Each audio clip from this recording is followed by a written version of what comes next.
Spider-Man, Spider-Man does whatever a Batman can. Just not as good. Except the whip suit is a lot faster. Okay. Spider-Man, Spider-Man does whatever a Superman can. Except his attacks are pretty weak. Put some muscle mass on, Peter. Venom's better.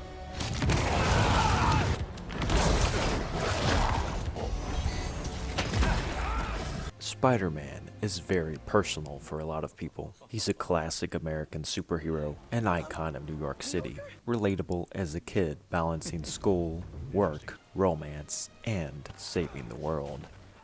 By far the most popular Marvel man, Spider-Man might be loved a little too much, especially by Sony, who loves to keep milking Spider-Man as much as they can, as they are contractually obligated to by Disney, the overlord allowing them to keep the movie rights so long as they keep regurgitating Spider stories. Not that I'm personally bothered by this. As a Sony shareholder, I'm hoping everybody enjoys Spider-Man 2, and I hope you even go out and buy 2 copies to make me some more money.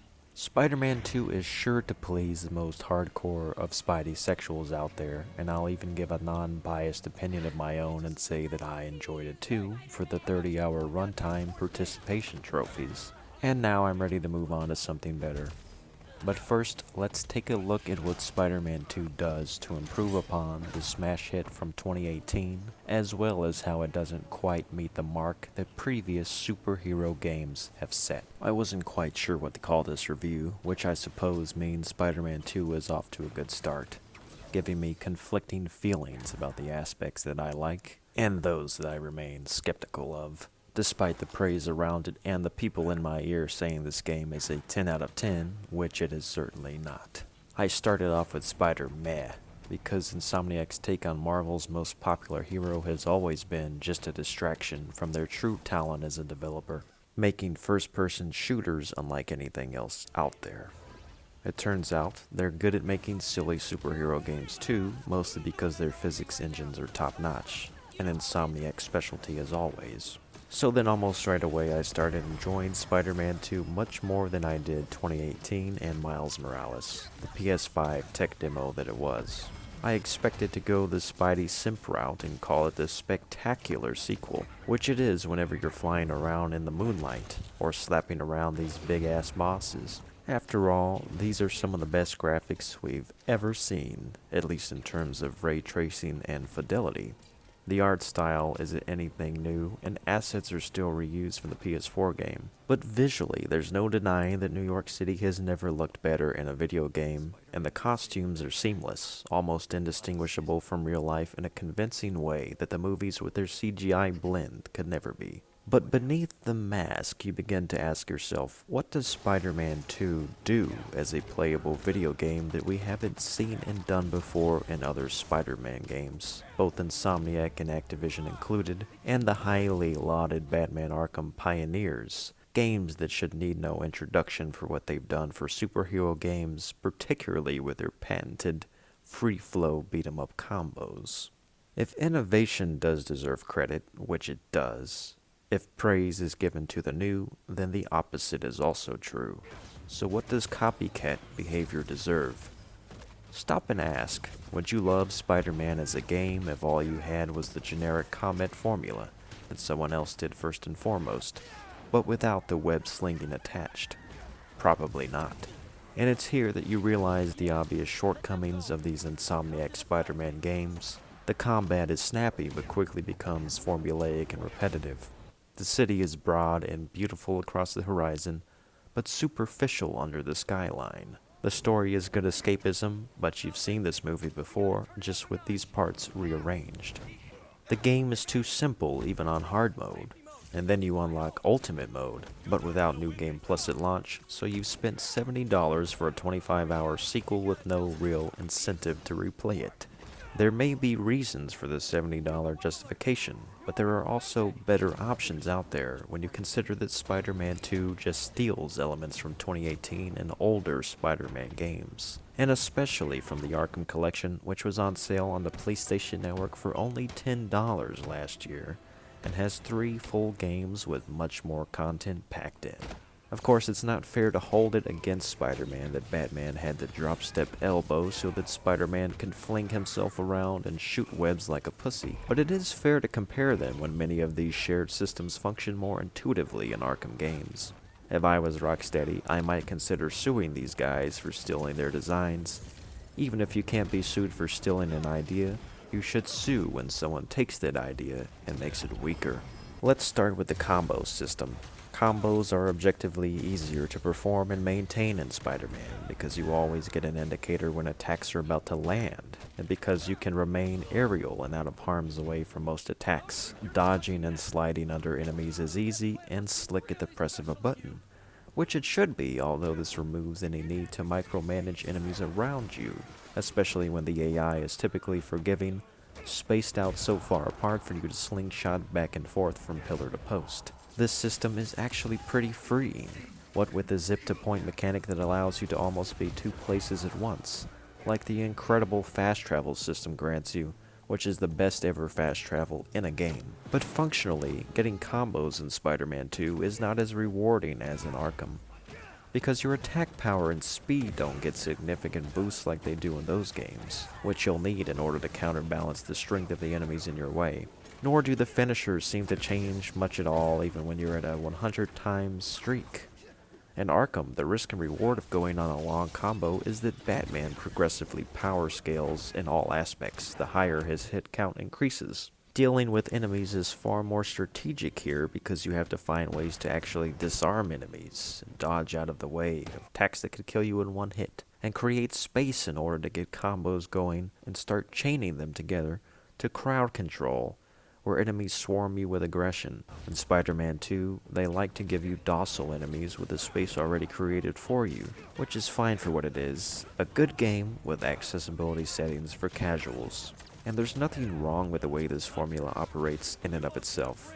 If Arkham didn't exist, this would be completely solid, but it still isn't a 10 out of 10 design when you begin to pick it apart, just something to consider. But even then, given the basic premise that everyone, even a deaf girl, can understand without translation, that is that Spider-Man, being a bit more super than Batman, hence giving him an organic reason for the combat to be a bit easier, why is it that you only get one basic combo and the grunts are as spongy as if they were coked up inmates straight out of Arkham Asylum? At least playing as Venom feels like a superhero experience by the fact that you can ragdoll to your heart's content. The difficulty balancing here is strange, because on one hand, enemies tank a bit more than they should when you use basic powers and gadgets, but then become simplified when you spam your Venom abilities, trivializing almost every non-boss encounter, those encounters which are copy and pasted all across the city. Some of them are optional stealth sequences that don't require much planning. Others will have you do a QTE car chase sequence to flip it upside down, or beat up a few bad guys and put out a fire. And others are just the same generic enemies you first meet in the opening hours and get tired of fighting much before the credits roll. The Spidey suit combat doesn't evolve much at all over the course of the game, feeling about as useful as the melee combat does during the sequence where you play as street clothes Peter in the park. Not to mention there's very little reason to justify having Miles as an added character when his playstyle hardly differs from Peter's at all. It isn't clear that his moves affect enemies in any different ways, either, or at least not that I could tell. You'd think maybe his electronic attacks would impact the robot enemies more than the Venom moves, and that the Venom moves would impact the Venom zombies more than the electric moves. But since they both share the same gadgets and the same strength and health stats, there's hardly any variation between playing as these characters, other than attack animations and cosmetic suits. And by the way, didn't suits give you individual abilities back in the 2018 game? That's a downgrade too. The story is so light and railroaded, and the side content so automatic that you might not stop to notice the true lack of depth here. And if you enjoy this movie game for what it is, a web-slinging sim 2.0, that's totally fine. In fact, I'd say it's a pretty good movie game for the most part, with sharp turns in its story, and even-keeled pacing throughout. Except for some nagging gaps in the action where you have to switch to walking sim parts, or navigate prolonged stealth sections as Mary Jane. I actually think these moments are decent on their own, even if they don't really fit together with the tone of the rest of the game and all of its over-the-top bombast. They obviously had to slow things down a bit to pad some cinematic moments into Marvel's Cinematic Universe expansion pack. I get it.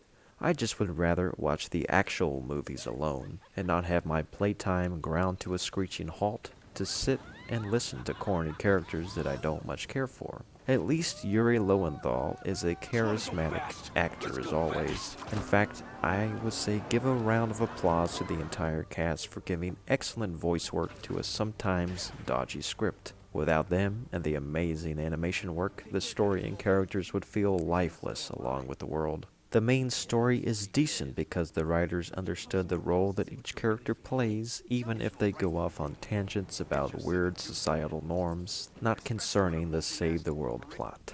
But the point of fact remains, there are obvious ways this game could have been even better if they focused less on spectacle and social commentary, and more on creating depth to design. Although it is a clear improvement over the PS4 Spider-Man game, and that in and of itself is enough for most people. The problem with Marvel's Superman 2 is that although it certainly is super, it is a bit too superficial for a game that forces its player high above the city skybox. Spider-Man 2 never dares to go above and beyond the genre it plagiarizes. Virtually all of the combat techniques on display are ripped straight from Batman Arkham games or Activision Spider-Man. And what little tweaks have been made don't necessarily warrant Spider-Man 2 existing besides the thrill of web slinging. You can't give much praise to the exploration other than to say, here's a platinum that's short and sweet where I don't feel like I'm being held up to explore. The collectibles feel mostly natural, although mainly uninteresting and scarcely rewarding. Like, who really cares about taking pictures of random cultural landmarks that anyone could find in a real-life visit to New York City? Or these random pop-up NPCs that have ChatGPT levels of dialogue? Or these repetitive minigame puzzles that have a built-in skip and reset feature? The combat dungeons themselves are throwaway battles that don't require much skill or finesse, unlike the challenge rooms in Arkham. They require patience and timing in order to get the high scores in, testing all of the expertise you've learned individually combined into one exam.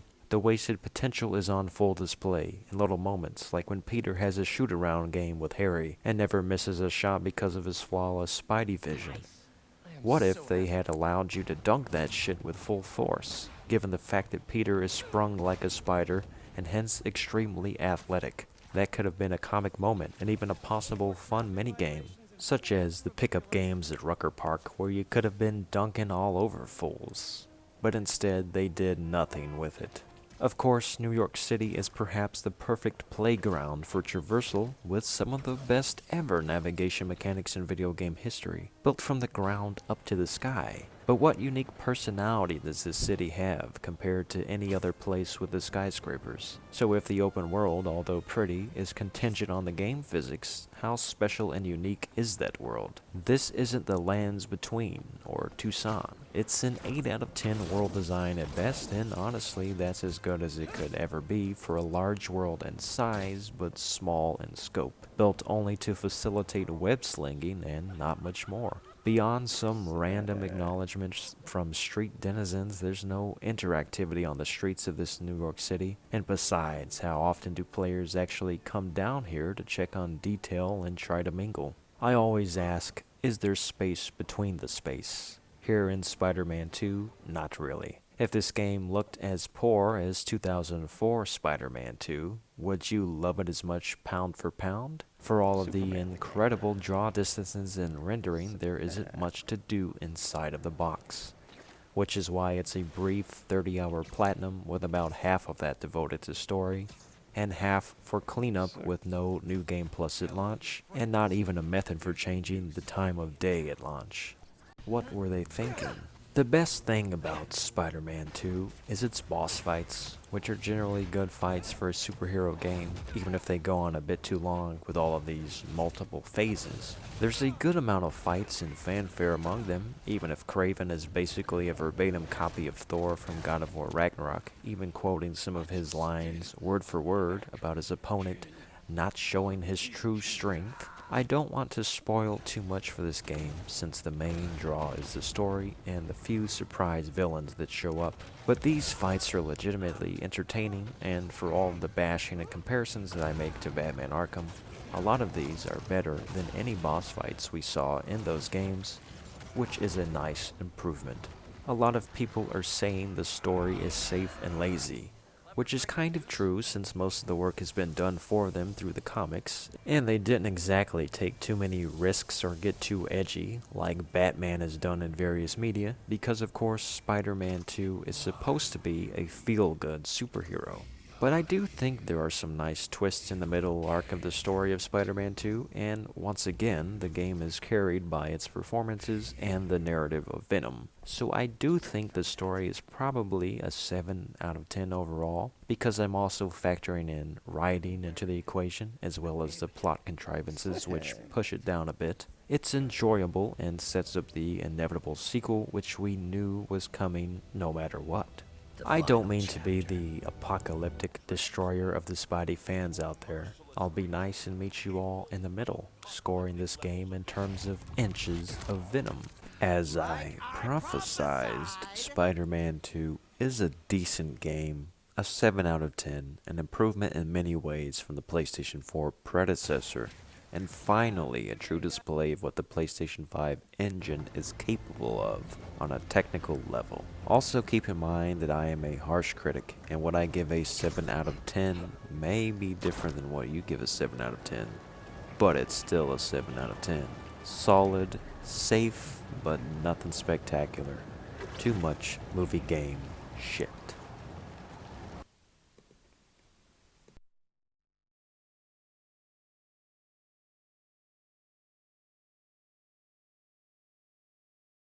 I can't lose this job. Your job is to write the truth. I did. Ready, set, jump! Go, Spidey!